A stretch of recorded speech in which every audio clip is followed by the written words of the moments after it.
first ever interview with an English voice actor, anime voice actor. This is El Koki Otaku. So today we have a very special voice actor joining us today. His name is Bob Carter. He is, at least for me, best known as Mika, or the teacher. Mika or Mika? I think it's Mika. Mika. The teacher for Lycoris Recoil. Mm-hmm. Thank you very, very much. I have to check this. All right, so Bob. Yes. Let's put it this way. One, love your voice. Love your voice. When you started talking, I was like, so deep. I love that. Oh, yeah. But like the Kool-Aid man. Love it. Love it. All right. So That's different. Bob. Oh, yeah. I know, but it's still deep. Thank you. Yours is smoother like butter. So Bob, how do you get it? How do you get into voice actor, into voice acting in general, and then the role of the teacher or Mika in Lycoris Recoil? Or the anime role, which is huge because Bob have a very big Yes, I know. experience in anime. Yeah, my bad, my mistake. The entire anime industry. Let's keep it broad. Okay, so that's an in-depth question. Number one, there's a difference between being a voice talent and a voice actor, right? So to get into anime, you have to be a voice actor. You have to be very expressive. You have to have acting training, because anime acting, by the way, the two most challenging aspects of voiceover, of all voiceover in the entire industry, live announcing and anime. Because not only are you acting, and you're acting with intensity, you're acting with passion, you're acting with action, right? So not only do you have to have that kind of incredible range, but you've got to do that when the camera cannot see you, and when you have to match flaps to the 24th frame of a flap. So anime is extremely intensive and disciplined, and in terms of timing, you got to have an innate sense of timing. Plus, you've got to have acting chops. So I always recommend you got to work with a coach. Obviously, I'm going to plug the Neighborhood Studio, where we help aspiring creatives become working creatives. But I'm also going to plug your local improv comedy theater, whether it's Dad's Garage in Atlanta or, well, it used to be Ad Libs in Dallas, but I would recommend 4-Day Weekend. I'm sure that they're still doing stuff in Fort Worth. Let's see, Upright Citizens. Who else? Groundlings. All your favorite improv comedy places. I definitely recommend that you do that, because you got to have range. You got to be willing to play, especially when you're in the booth, and you've got to be willing to try new things, and you've got to be incredibly expressive naturally and on demand and on cue, and at the same time, you got to be willing to go with the flow, because you never know when you're a studio actor. You're going to be called on to have an entire range of characters and voices, and you want to be a working studio actor, so it's very important to have that kind of range, not just a deep voice, but sometimes the high voice that nobody ever knows that it's me. Any number of things. I'm very, very fortunate in my time doing anime that I have, first of all, I lived in Dallas for 11 plus years. 10 or 11 years, and during that time I was a working studio actor in Funimation, and now that Funimation and Crunchyroll have brought everything in-house, another requirement to be a working voice actor for Funimation and Crunchyroll, you need to live, according to Funimation, you've got to be regionally close, so you can live as far south as Austin, or maybe in Shreveport or in Oklahoma City, but they want you to be regionally close for Funimation work. They are very geocentric. Now, honestly, COVID opened up a lot of things, and because I have such a wide range of work, I am able to still be in Atlanta. So I'm in a very fortunate situation where a lot of other people are not. But the biggest anime studios are, in Dallas, and then in LA, and in New York, and in Houston, and see that right behind me in the neighborhood studio in Atlanta. So we were a teaching and production studio, and we've got some anime in production right now. So we got started on our first one last year. We're working on another one right now, actively this week. We are recording our first episode for a new series called Boundless, and I'm very excited about it. So that's pretty exciting. So you mentioned one thing, and I don't want to sell you short for the people who don't know who the great Bob Carter is. I do have to say, just like Onyx said, you have a very extensive repertoire of anime you've worked on, like JoJo's Bizarre Adventure. Obviously, I already said Lycoris Recoil. It says Ghost in the Shell, SAC 2045, Full Metal Eden's Alchemist. Hero. Yeah, I'm Full Sig Metal Curtis. Alchemist, So I'm Dragon Sig from Full Ball. Metal Alchemist. Yes, I'm Over Justice. I'm Bojack from Dragon Ball Z. One Star Dragon, Sin Shinron from Dragon Ball GT. Gorbei Katayama from Samurai 7, one of my favorite series of all time. I'm the Deer God. I mean, I've been in oh my gosh, everything. My Bride is a Mermaid. Yes. Oh, we We're love that one. going to talk about that. It's a classic. Before Odd going to Taxi. that, Actually, you know what? The critically acclaimed Odd Odd Taxi, Taxi. right? I'm Kuroda in Odd Taxi. I'm very proud of that one as well. And then actually, You were in One Piece too. Yes. School Rumble. The list just keeps going. yeah. In all seriousness, I've been fortunate enough to have worked on over 170 now, about 170 different series and shows. So, like I said, I'm a working studio actor. I am a character actor. So, not only am I fortunate enough to be Mika, right? One of my favorite experiences of being a working voice actor, especially for a show like Lycoris Recoil. No, number one, the show is hysterical, right? It's incredibly well written, so it's hilarious. Number two, the action is insane, right? So it's filmed at 30 frames, not just 24. So like you get that HD effect of 30 frames a second. And so it's so vivid and intense. And the action scenes are like, it's like a modern generation gunslinger girl, right? Where you've got, so I'm the teacher of this group of teenage girl assassins. And oh my gosh, they're so awesome, right? Badass in every way. And then it's also got its plot twists. And so again, being a working actor, it's like whatever the episode is, and then episode 7 and 8 hits, and then plot twist, and it's like, wait, what? Oh, wow, what? Spoil it. Wow. Bob, Right? spoil it. It has been already over months. At this point, it's I'm not going to spoil it. I'm not going to I'm spoil going to it. do it because I need to talk about that. The spoil. Because Okay, are we gonna go But ahead? not everybody has seen it. No, I'm not losing this Big chance. one. Right, so This is the only okay. chance I have. So I need Spoiler to- alert for everybody. Just skip to the next timestamp. Yes. No. There's no way to skip it. Let's speak about Lycoris Recoil because I'm going to say it already. The first time I saw Lycoris Recoil, I fell in love with the character in the sub. Yes. But I'm a Yes. dub person. I watch all Spanish and English dub. So when I saw the English, I was like, oh my god, I love this character. And I didn't knew what Bob by then. But I fell in love with his charisma, his attitude. Mm-hmm. The spoiler that we're going to spoil here is that he is a gay character. Guy, which for the first, it really surprised me because usually in the anime industry, it's very common to see when you have a gay character be funny, happy, super sassy. Oh, yeah. But for the first time, I'm seeing like a super role model who is taking Yes. care of her daughter. Yes. He's not her daughter, like a daughter.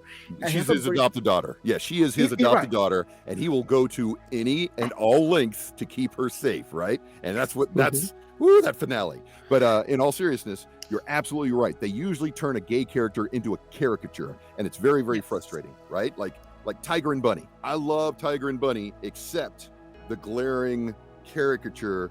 I don't even want to say it, but again, a lot of times gay characters are cast as villains. They're cast as other. Comedic relief. Yes, totally. Right. The buffoonish, yeah, Right. the over the top kind of thing, right?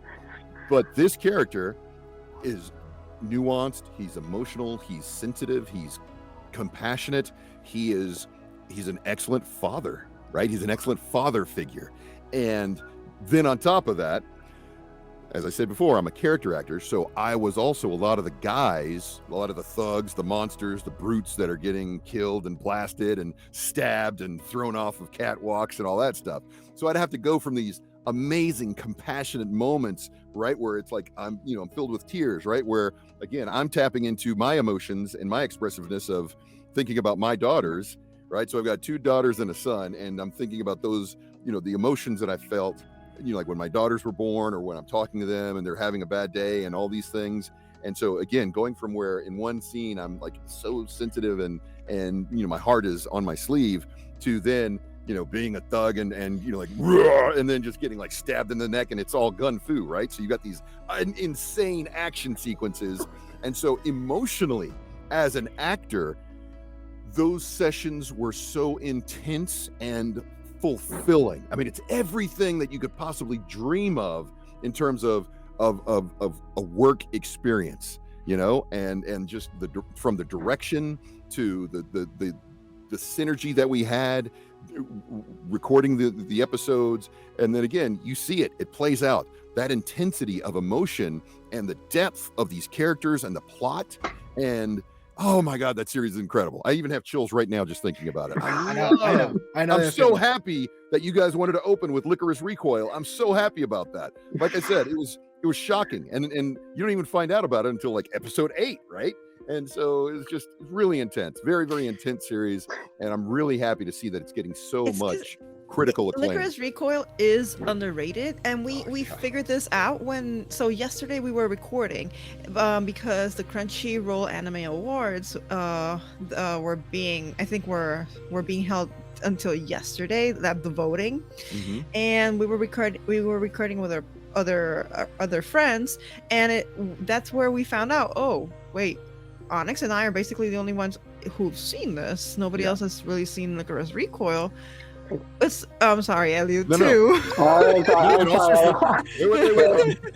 will let you know this. Hold on. You 3 are not alone. In all seriousness, like the true, like the hardcore anime fans, they know it. They already know it, and it's resonating with them. And so what's wild is whenever I'm doing these different conventions, people want to talk about Lycoris Recoil, and it's not just one segment of the population, it's everybody. So I want you guys to realize this is that kind of deeper stuff that stays with people. This is going to be one of those deeper, those deeper generational favorites of a series.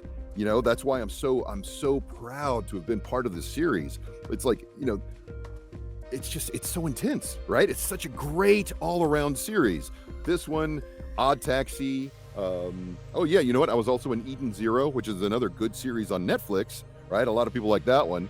So yeah, my character Seabeer the Mighty, he plays a villain, and again, he plays a villain. But with Lycoris Recoil, the fact that that's the new underground cool, So like the fact that you 3 get it, you're ahead. I want you to understand, you're ahead of the curve. You know what I mean? You're getting it before everybody else does. And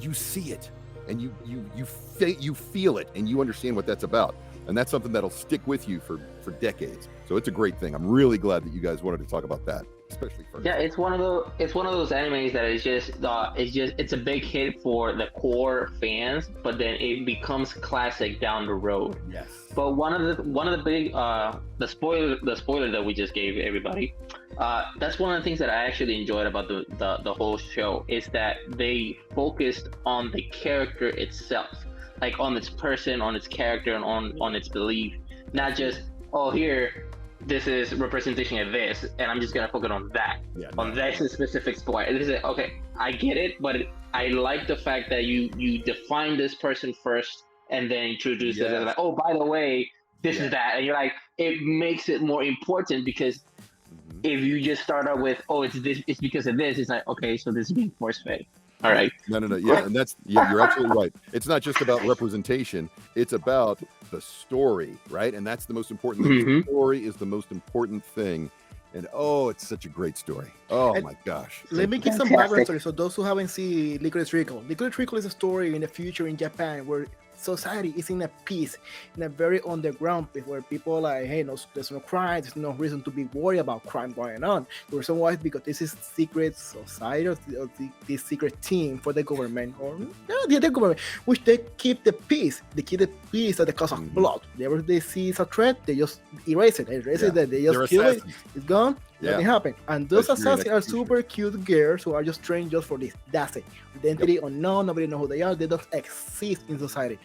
However, somebody want to break this balance, and that's when I fell in love. I want to mention this because even that is a series more focused on girls who are taking it's kind of girl at the beginning. Say, oh, this is for girl and for guy.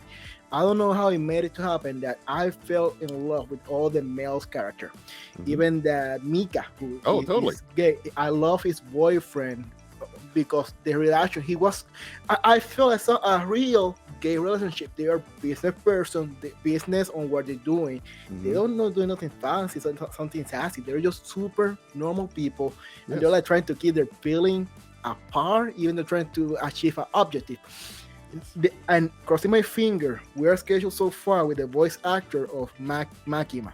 I love that antagonist. Magima.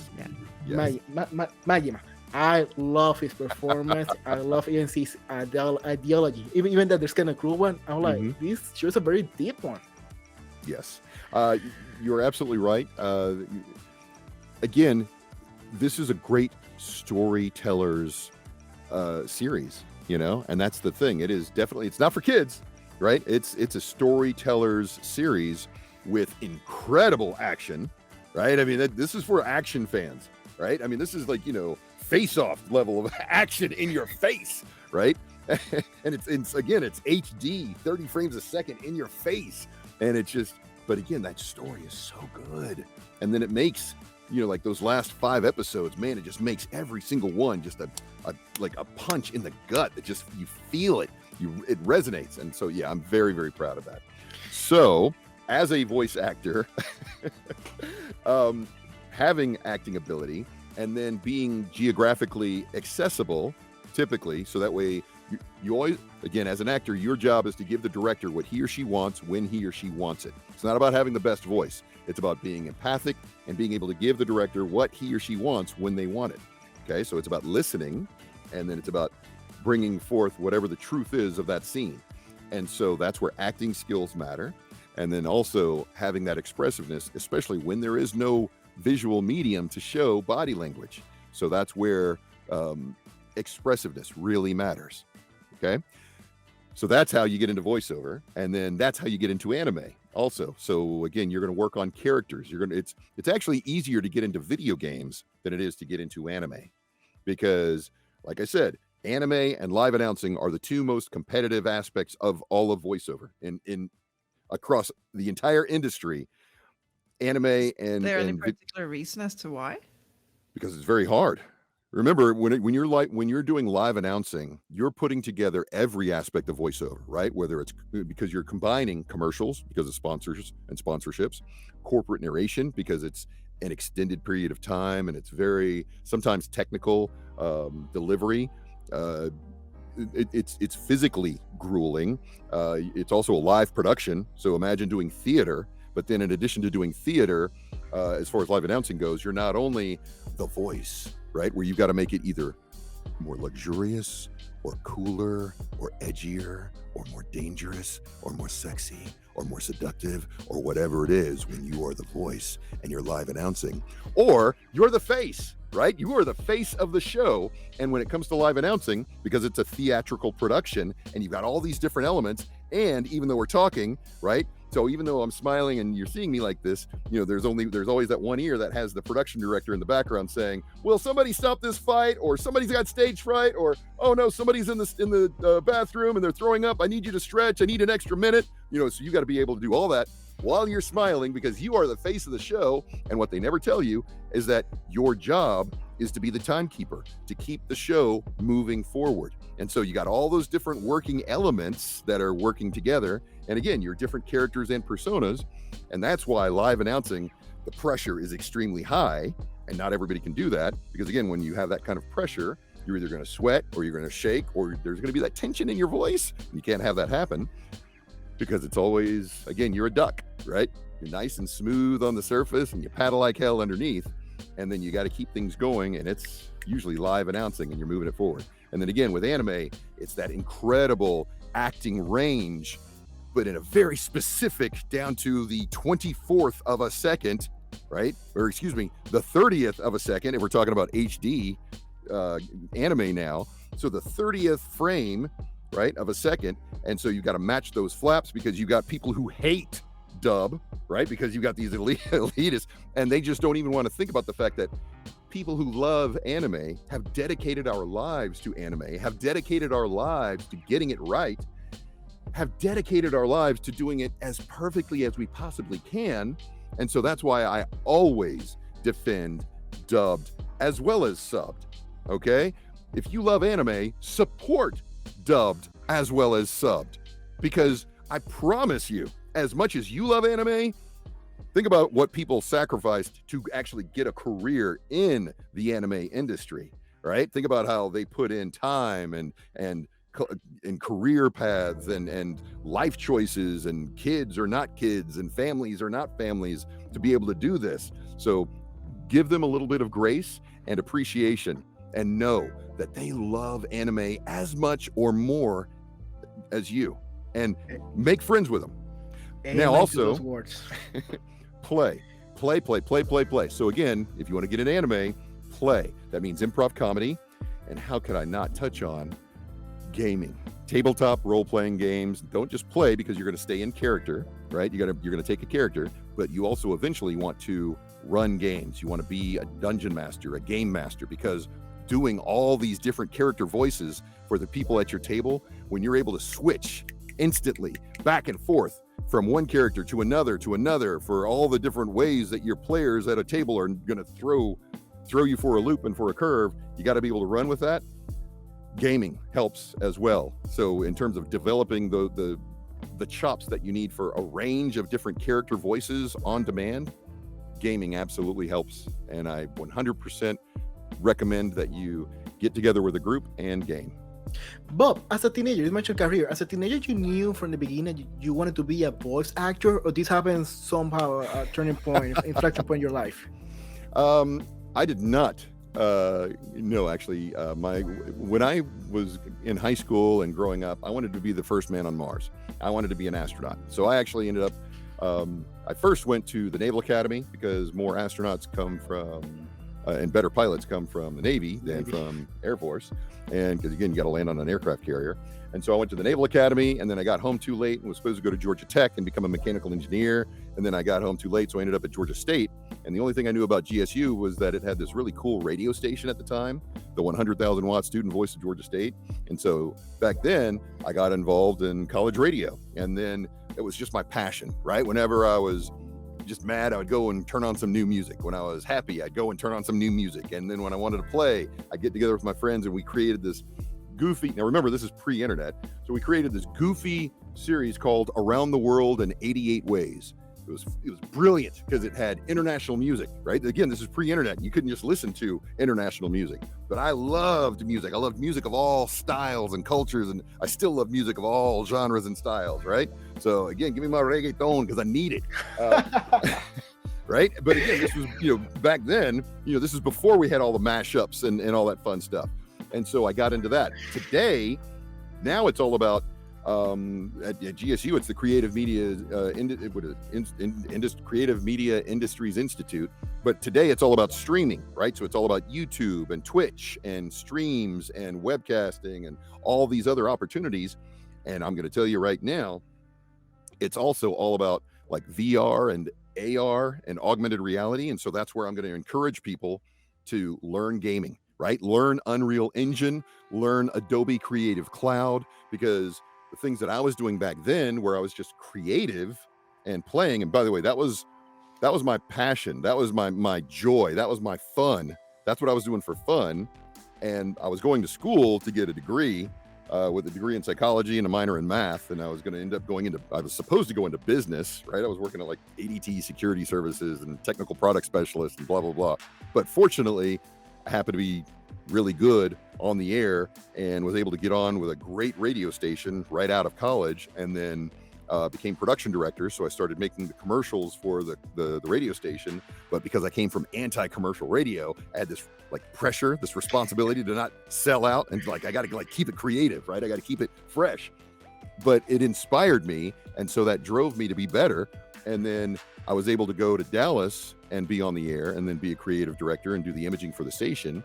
And because I loved improv comedy, so in Atlanta, there's a place called Dad's Garage, right? So in Atlanta, I always tell people, if you're anywhere in and around Georgia, 3 places you need to know: Dad's Garage Comedy Theater, the Center for Puppetry Arts, and Shakespeare's Tavern.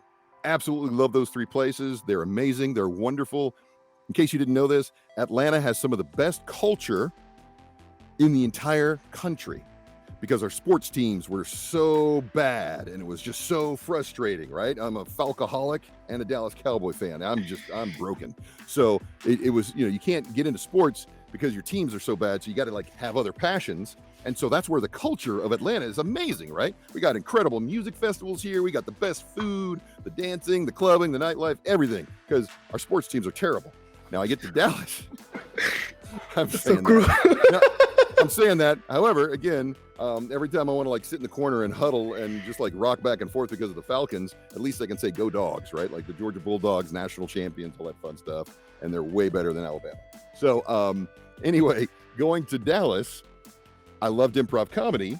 And so I, again, loved improv comedy, was a huge fan, went out to the improv comedy clubs, ended up hanging out and becoming friends with some of those improv comedy guys. For instance, I don't know, maybe you've heard of a guy named Mike McFarland. Maybe you've heard of a guy named Chris Rager or Josh Martin, right? So those guys were absolutely hilarious, and they were their comedy group was always doing wild, crazy stuff. Ozonas, and just a lot of fun. And so they invited me out to do some Walla sessions sometime at Funimation, right? And so I was just doing background voices. Now, once I found out, what I was like, session? Walla sessions. So like those little background noises where you have people that are like, the walla. Okay. Right. But again, just like everybody's hanging out and they're just chatting or talking, or they're at the bank, or like people that are walking across the street, or again, bystander number 2, and it's like, oh my gosh, look, what is that? Is that a train? That sort of thing. Somebody who can do all those different voices on command. That's where they start you out when it comes to doing anime, right? You're not expected to have to carry an entire series. So what they'll have you doing is being a background character, right? Or being, just different types of additional voices. Exactly, additional voices. Guess what? You're going to get paid as much as everybody else there, right? Anime, you get paid a certain amount every hour, and as long as you're in the booth doing different character voices, you're still getting paid as much as everybody else most of the time, right? I mean, unless you're Chris Sabat, that's different.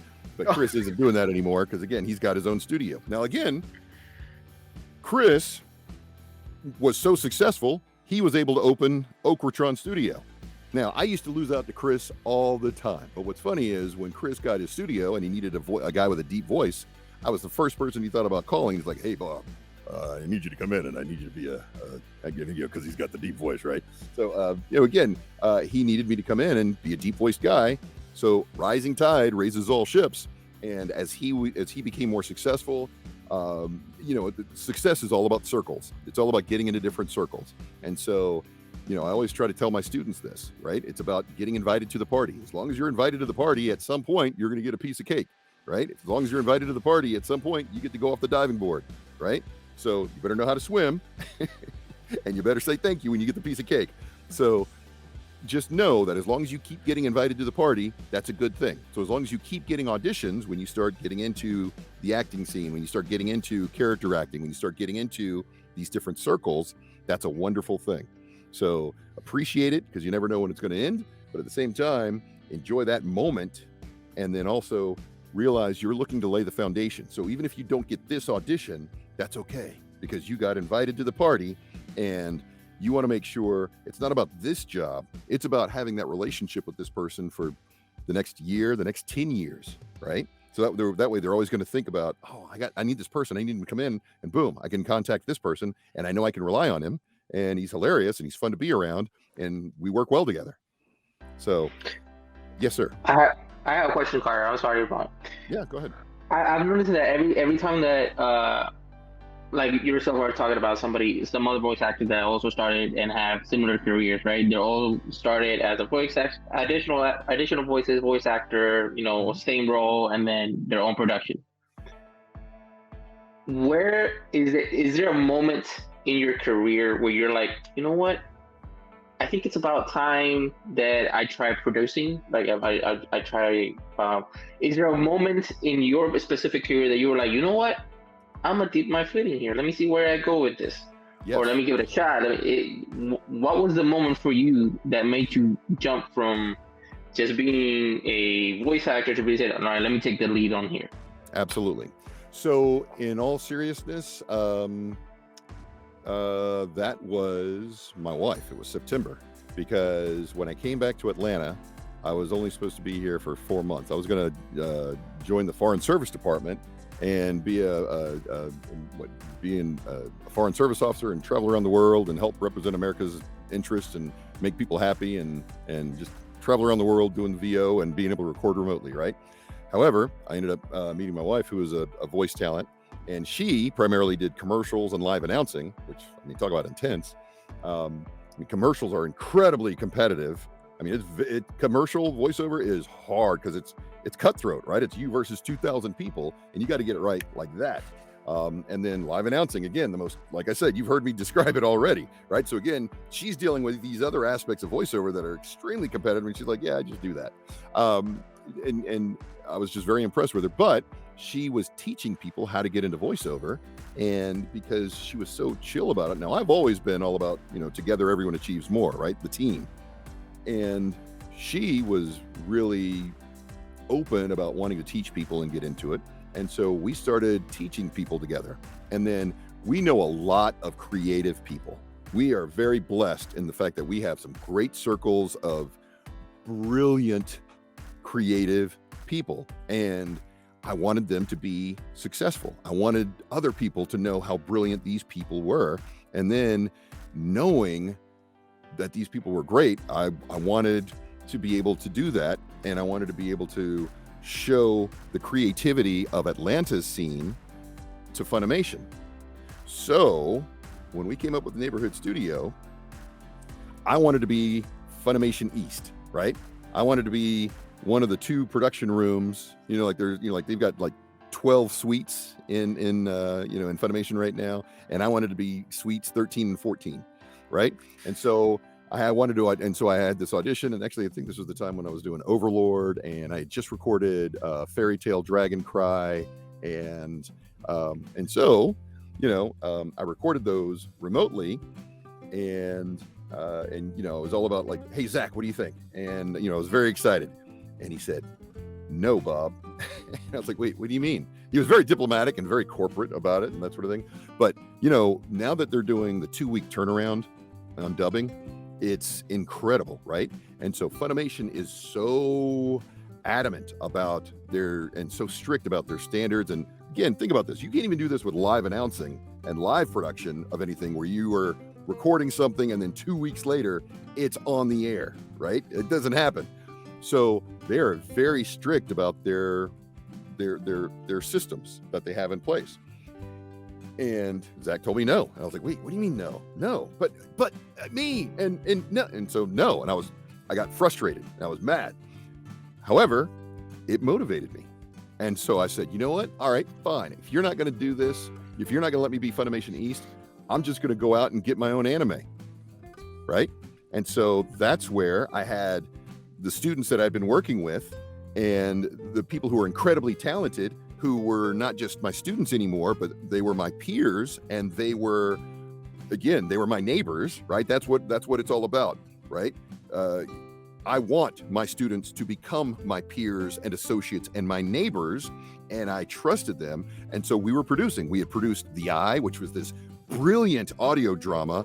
Again, The Eye, mnypd.com.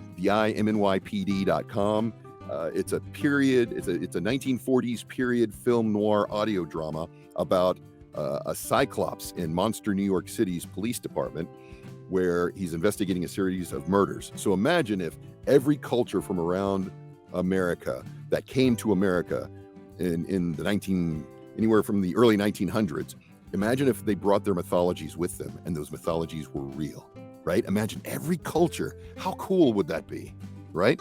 So like whether it's the Yoruba from West Africa or what? Oh my gosh, I'm going. What is it from Spain? They're not even like, it's not just the romance stuff. It's like the Gallegos, you know, the ones up in the mountains that nobody knows Gallegos? about. I think so. And then or Galician, I think. I don't know. It's a totally different culture. It's like it's a unique culture. It was news to me. We'll ask our Spanish contact about that. Yeah. But imagine, you know, like South American culture or Japanese or Korean or Chinese or Native American. So you've got a blend of all these different cultures, especially in New York City.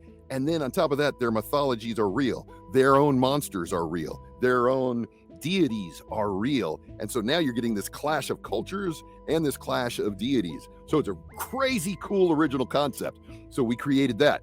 And we got so many hits from China and from Japan and from Korea. It put us on the map. And I was like, oh my gosh, this is wild. And so then we were starting to go after anime. Well, guess what? Funimation and Crunchyroll have a lock on anime. So we were looking at Donghua. And so we were starting to go after the Donghua because nobody has seen Donghua in America yet, right? And so we were going to try to produce some of that. And then we're going to try to produce some manhwa from Korea. And then COVID hit. And one of the companies that we had originally contacted a year before, we followed up with them again later on, Katakawa. And then they were kind of messing around and like they weren't happy necessarily about how Funimation and Crunchyroll were doing things. So they were like, we're going to shop around, right? And so we approached them at just the right time. And so for this series that nobody else had picked up, we have something that is absolutely brilliant that I'm excited about.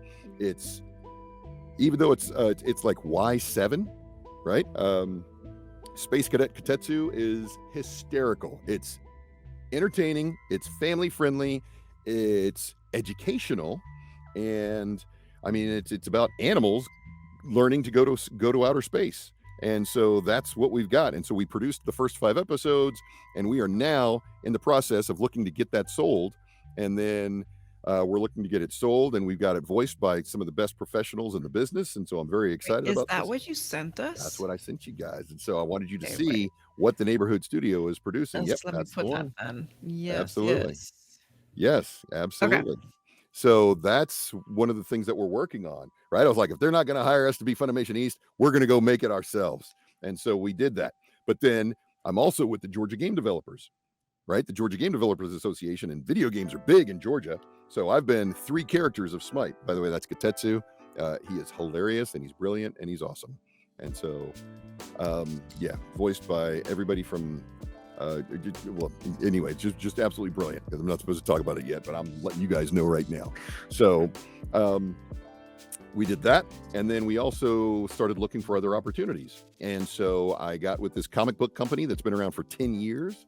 And so we're going to take it to the next level. They've already got 10 years of illustrations and animation. And again, we've got brilliant creatives here in Atlanta and in the Atlanta area who work on video games and, you know, who do things with Cartoon Network and you know, obviously nowadays everybody's learning about Character Animator from Adobe and the Creative Cloud and all that fun stuff. So again, we are innovating and we are producing.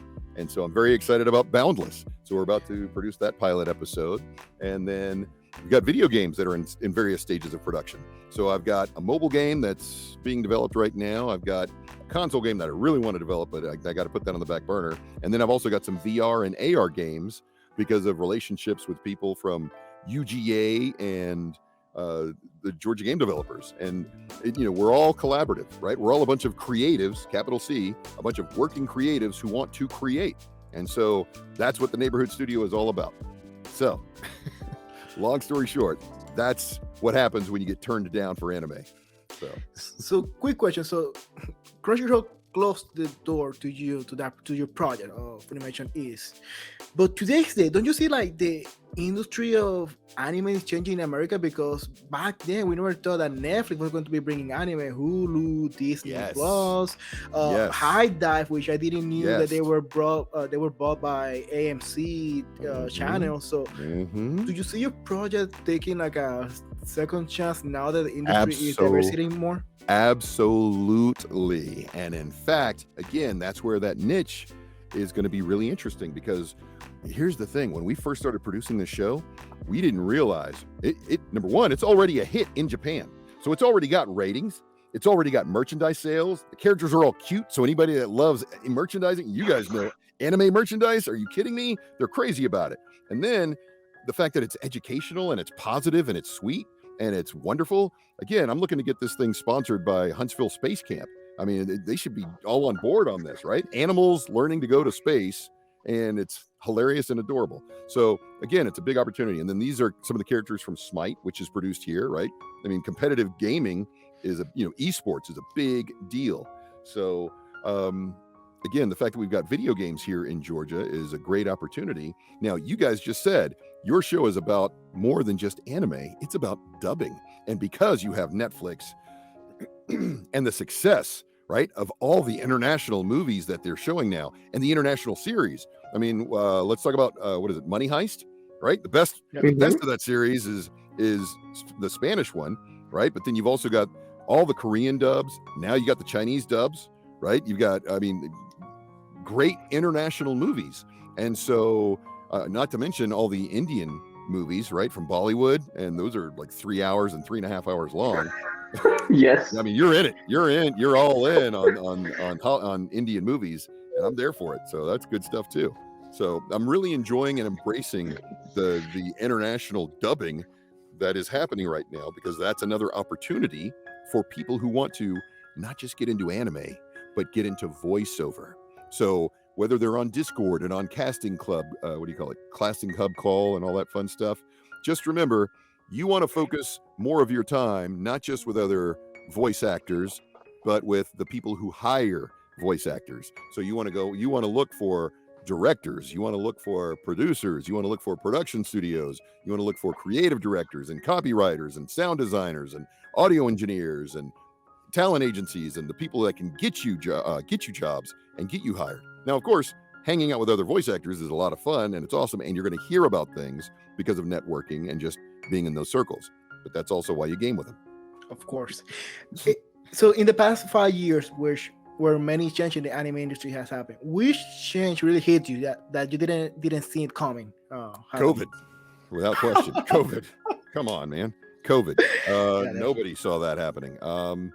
Yeah, I still am recovering from COVID. But it forced me, remember, change is scary when it happens to us.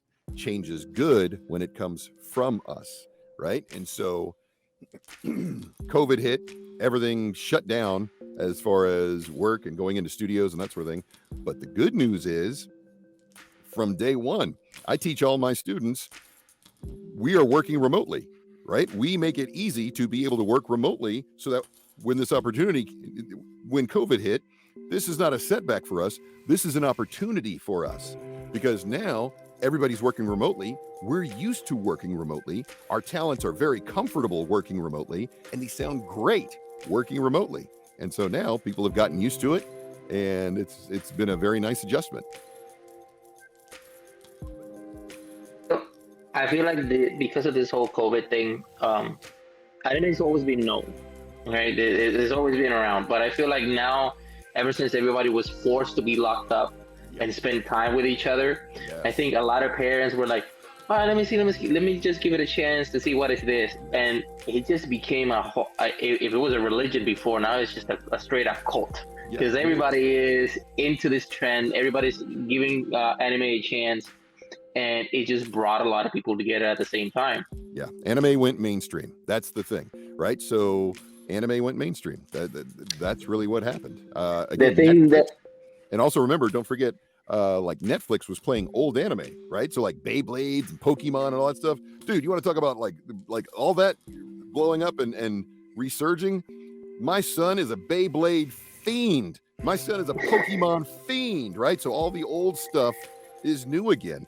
And I mean, he is all in on it. And so I'm proud of him. And now I'm trying to do what I can to kind of encourage like Pokemon and CRISPRs and like trying to incorporate science and stuff like that. And so like my goal this year is to get him to like space camp I was and all like, that. CRISPR, really? Yeah, of course. Like, see, Pokemon is perfect for CRISPR, right? Got to catch them all. And then, of course, like, let's talk about genetic modification. I want unicorns. Look, I'm convinced that Jurassic Park and Jurassic World is already happened. And some guy has a private island. He might be Chinese because, they have no problem and no issue. Right? So they will put a narwhal horn on a horse.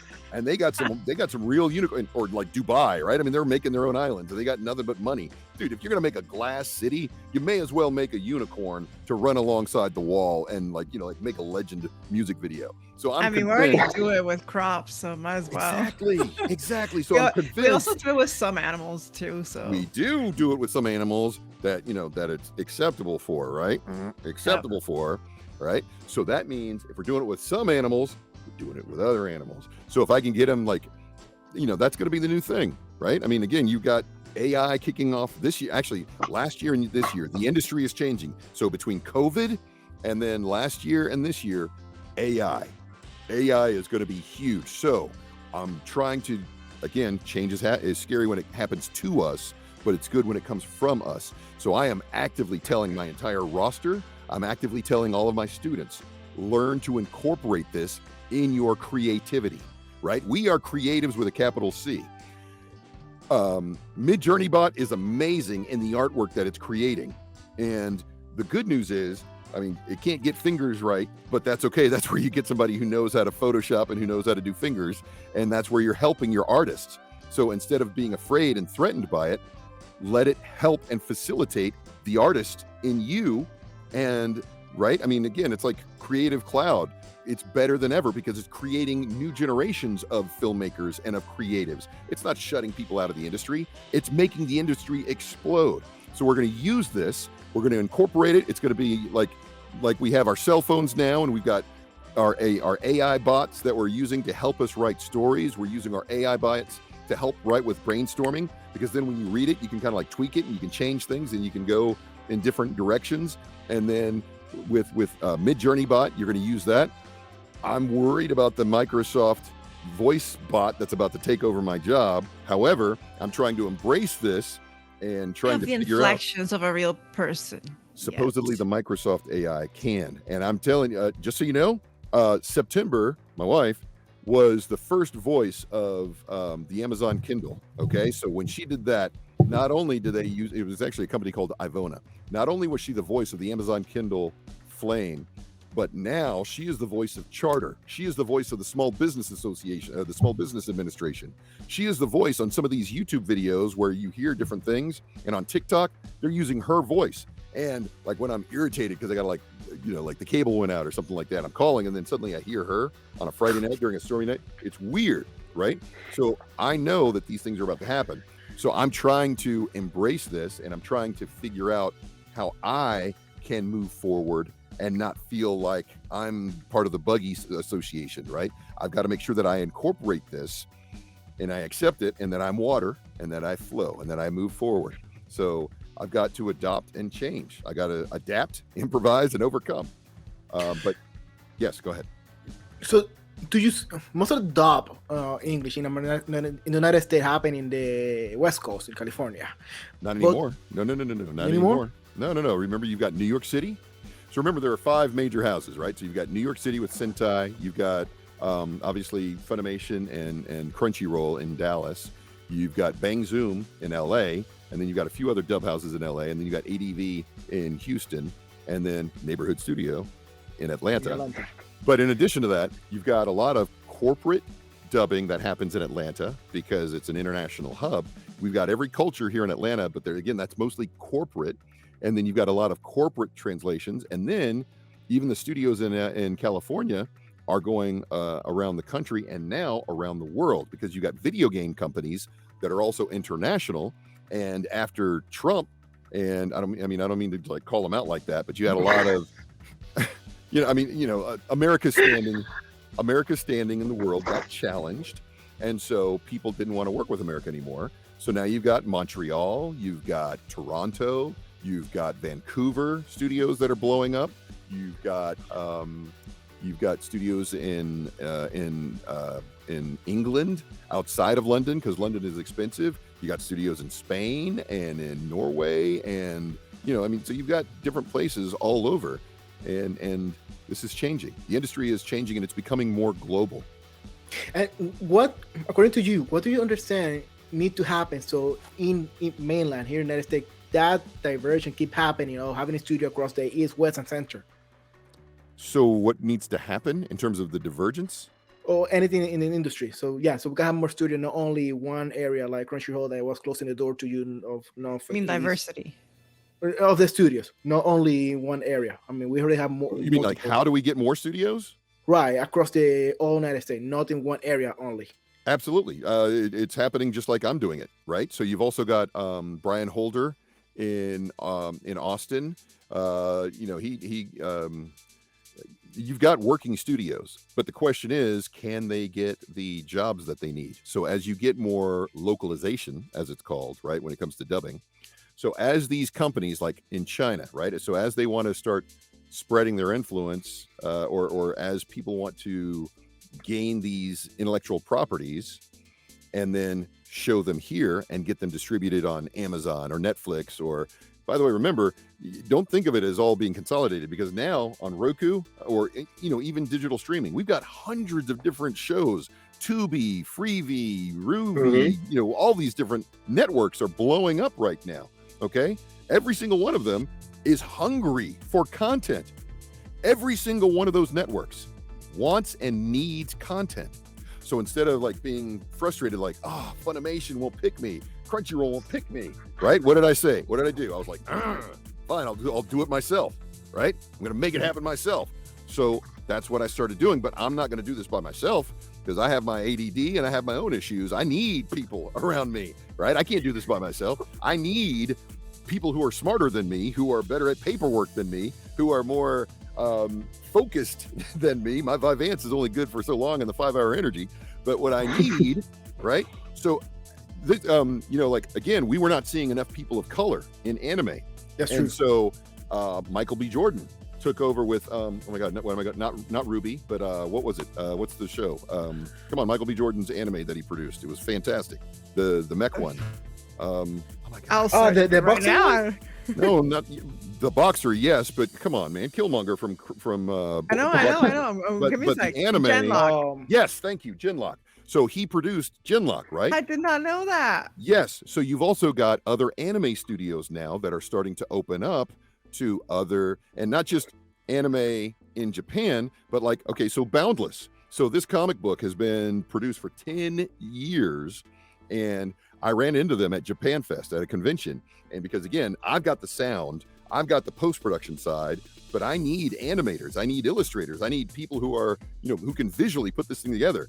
And so Venetia Penland is she's the illustrator, and then Robert, Robert,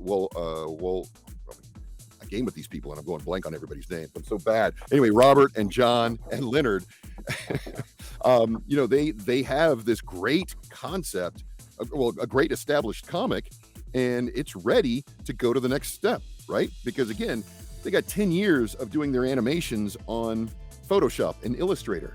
Well, now we've got Character Animator, right? Now we've got the other tools that are part of the Creative Cloud that Adobe is actively trying to promote.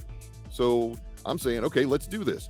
But I still need the missing puzzle piece of Adobe's actual support, right? Like, how Adobe should send somebody out there to say, okay, is there anything we can do to help you, right? As opposed to any of the other companies that would probably try to do that. However, there are new generations of people who are streaming, want to be YouTubers, want to be TikTokers, want to be all this stuff.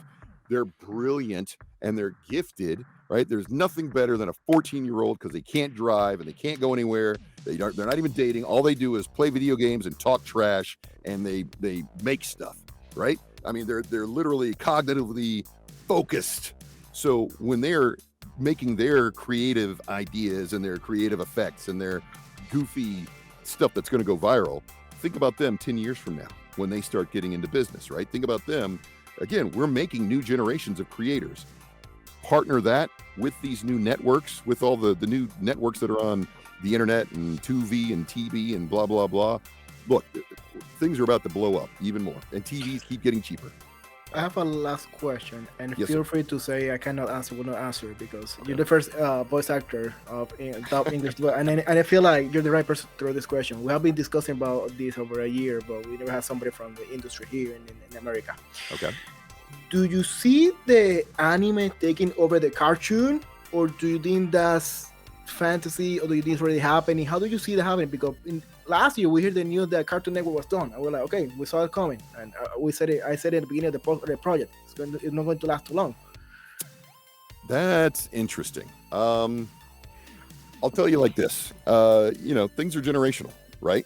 Just like my generation of creatives, I grew up on comic books, but I also grew up on anime, obviously, like Robotech and G-Force and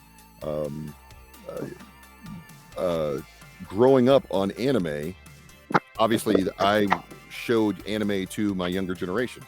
This new generation, they're growing up on anime and video games and YouTube. And so just like TV and sports is just like going down in terms of viewership, because, League of Legends and esports are blowing up and they're as big as the Super Bowl, right? So you got these new generations that are watching more. Is it going to go mainstream? Sort of.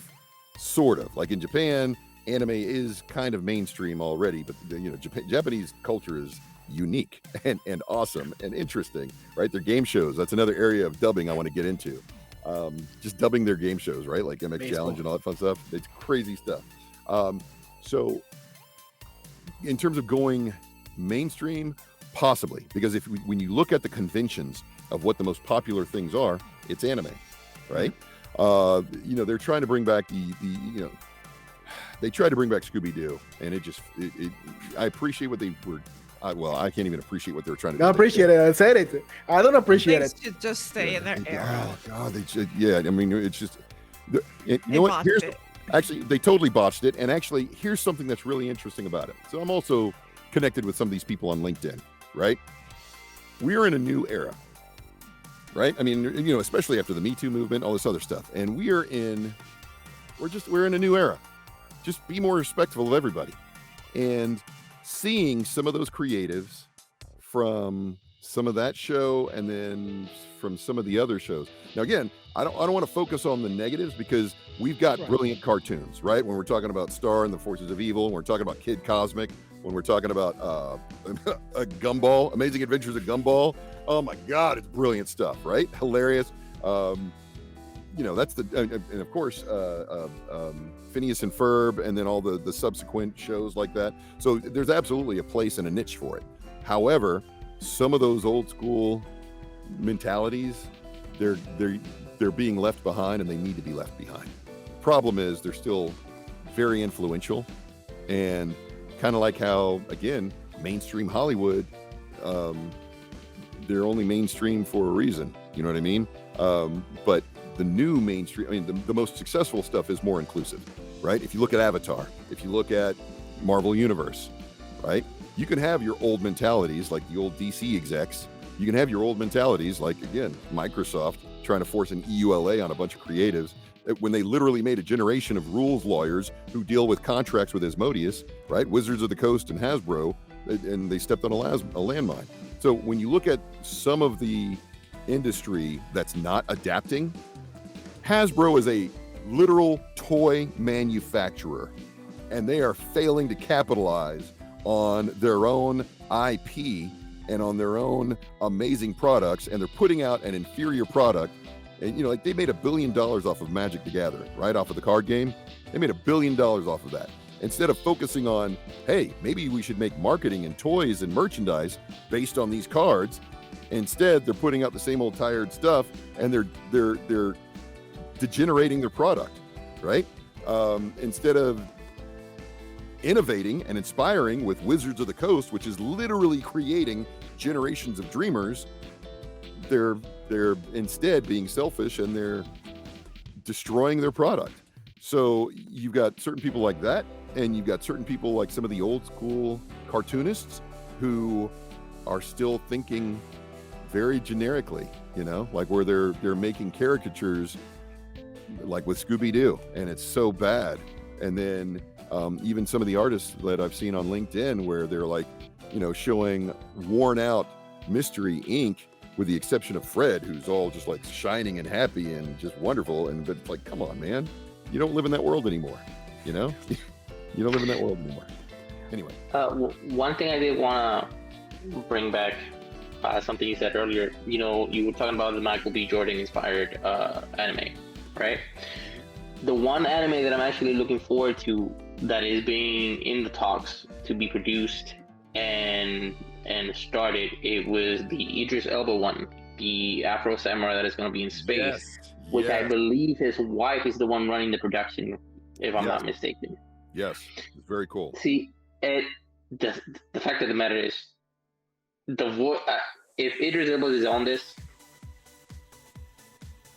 I think his presence alone, and even the way of his of who he is, his image, is going to bring influx and an impact to the anime itself, which is going to bring a lot of more people to see. All right, let me see what this whole anime thing is, because like you're saying, a lot of these companies are just too set on their ways. They're too scared to venture out.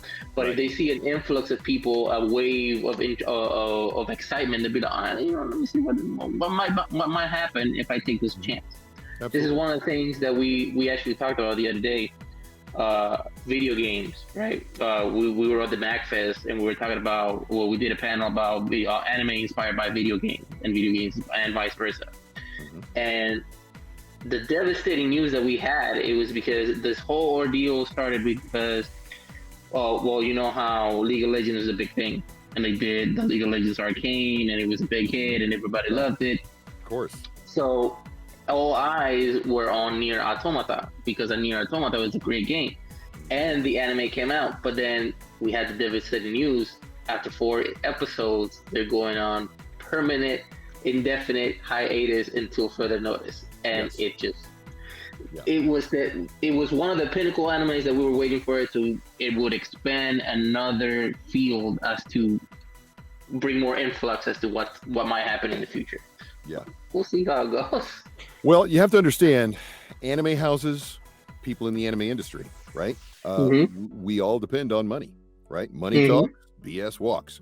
So if we can show sales, if we can show merchandising, if we can show these things, then we're more likely to get this. But, like with the neighborhood, I went all in on these anime, like between the animes that we produced, right? So for Katakawa, that was, out of my pocket. We're supposed to partner up and then get this thing sold.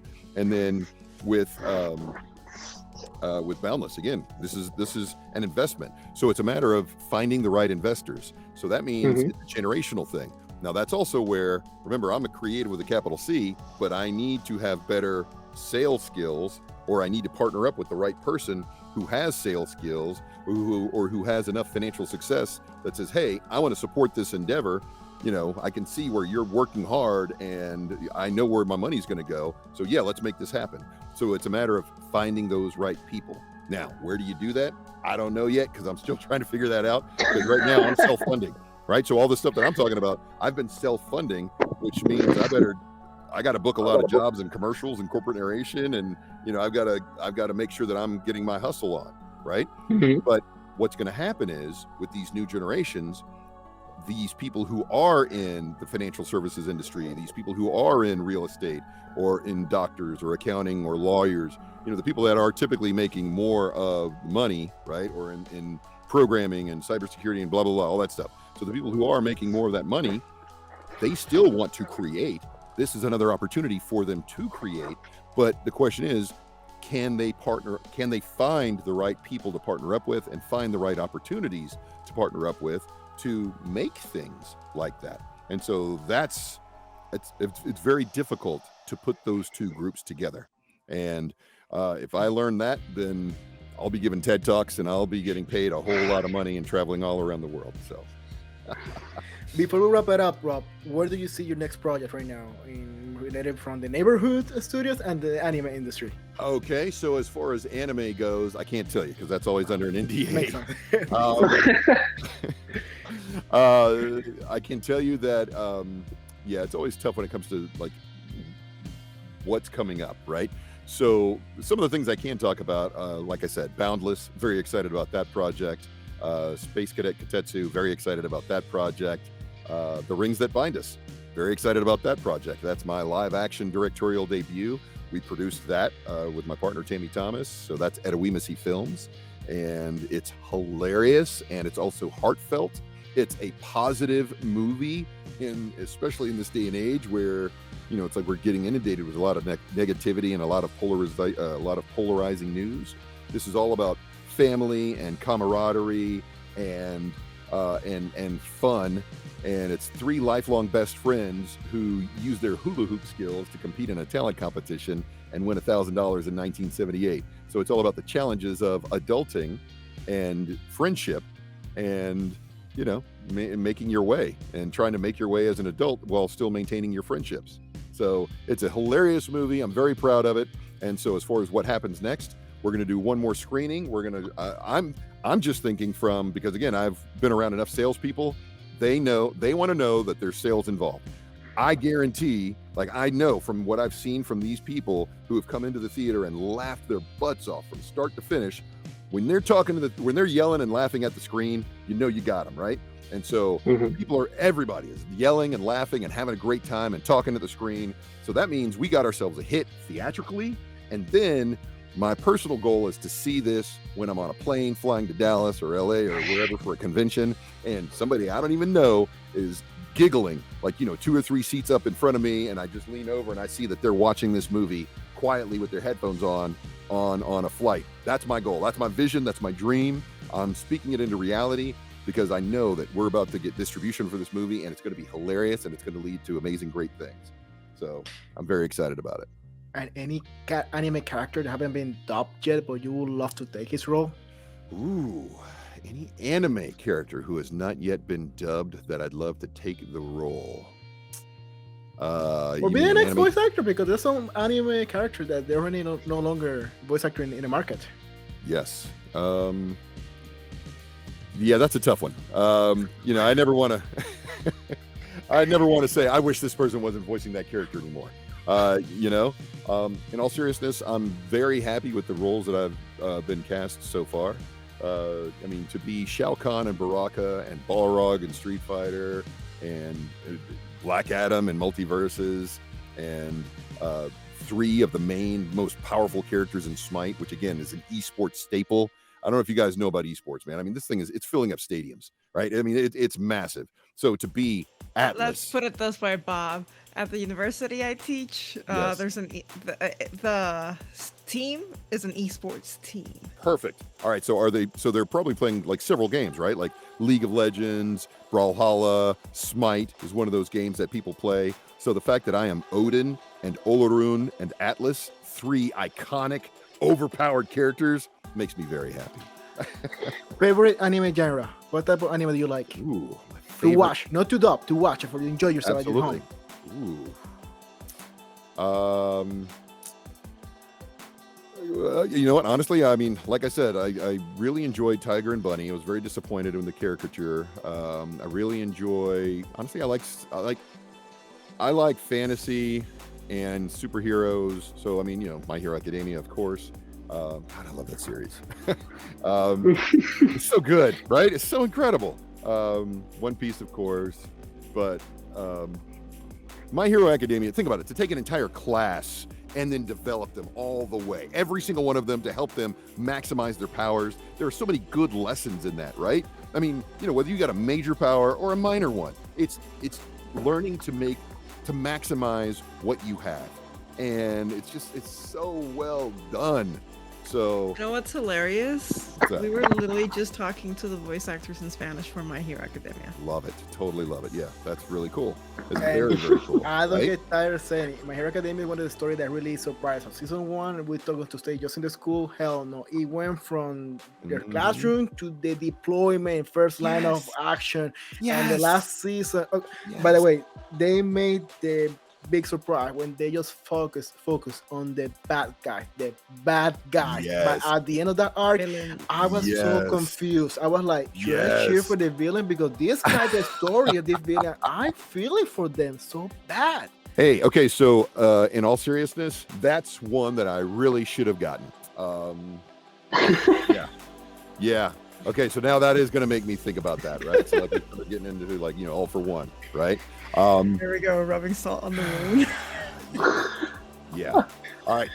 But when it comes to, so again, I get typecast as the villain, right? I love being a good guy. I have a nonprofit called Volunteeros, where volunteers are heroes, right? I'm all about trying to spark creativity and teach people and inspire young people. And, I tell them, I try to buy choose your own adventure books for everybody every chance I get, or go into schools and read for them, because choose your own adventure books are brilliant in terms of teaching young people consequences and at the same time sparking their imaginations, right? And helping them understand choices. Again, I'm gamer for life. So but what I teach people is, because I've been typecast as a villain, the greater the villain, the greater the evil, then the greater the hero must rise to overcome that villain, right?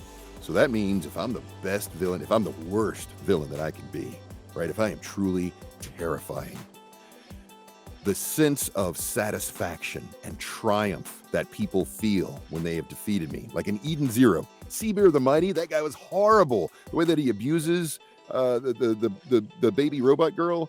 Oh my God. Yes. Oh my God, I felt horrible. So when I came home and sat on my daughter's floor and just hugged them. And actually, my friends keep trying to get me to dress up like Seabear and then have my daughter dress up like, not Pio. I mean, we would have had her dress up like Pio the bird, but the baby robot. So again, that was just a villain, right? Like truly villainous. Even to this day, when people, dude, Mortal Kombat 9, like that completely just like reincarnated the industry for Mortal Kombat, right? So to this day, there are people, when they hear my voice, it gives them chills, they get flashbacks, they get like, again, I love making people rage quit. I love it. I live for it. It makes me happy.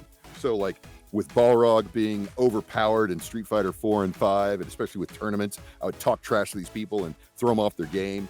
With Shao Kahn and Baraka, like when I get into their voice, like when I get in their head, especially with Shao Kahn, because he was so hard to beat. To this day, people, when they meet me, not everybody knows me. I'm not for everybody, but for those who know me, they know me.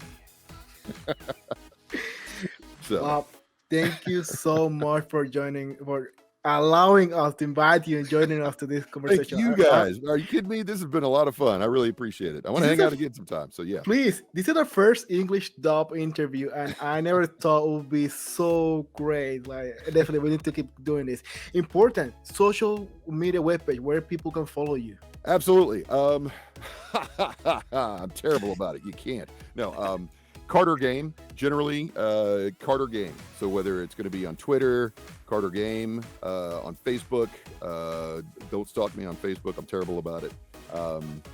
Look up Carter Game or Carter933 on Instagram, Carter Game, on TikTok, Neighborhood Studio. What else? That's most of my social media stuff. And then of course, Neighborhood Studio or Carter Creative. And like I said, bring me out to a convention. I will talk about all things anime, video games, role-playing, voiceover, life, being a business owner, whatever you need. I'm a motivational speaker and a life coach. Let's do it. So there you go, guys. Reach your convention and let them know. In the chat. Thank you. So guys, all Bob's Carter emails, links are going to be down in the description. Make sure to go over there, read, take a look to all the links we're going to post over there. They're super interesting, all the work that they're doing. And for us, please, we ask you for a like, subscribe, and share to all our social media, YouTube channels. Subscribe and share. You can find us on Facebook, Instagram, Twitter. TikTok is very English driven, yes. So please find over there, and we'll be in the next episode. Sayonara. Adios. Bye.